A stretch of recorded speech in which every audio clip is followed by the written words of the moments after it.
Assalomu alaykum. Hurmatli fizika ishqibozlari, ya'ni milliy sertifikat savollarida yana bir misolni ko'rib ketamiz.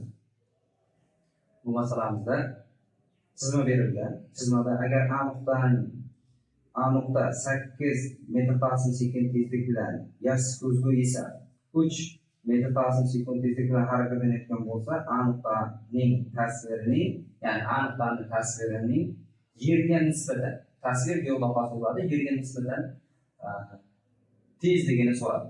Bu masalani qanday ishlaymiz? Demak, biz bu masalani, ya'ni birinchi bilib o'rganishimiz kerak bo'lgan narsa, A nuqtaning tasviri qayerda hosil bo'ladi? A nuqtaning tasviri ko'zguning ichida xuddi shuncha masofada hosil bo'ladi.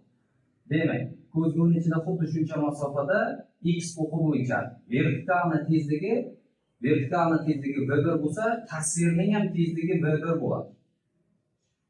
Ya'ni vertikalni tezligi o'zgarmaydi.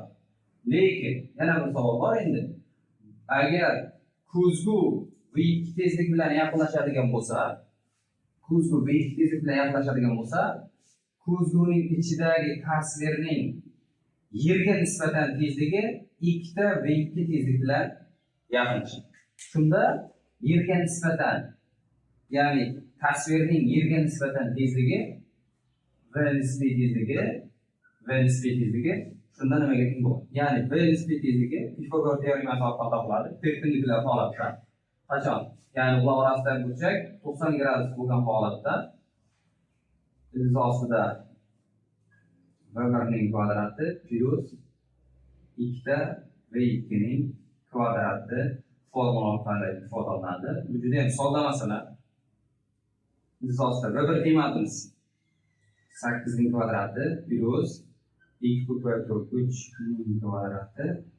Shunda biz ostida 64 plus 36, shunda bizda 100, bundan 10 metr ta'sim sekundga teng.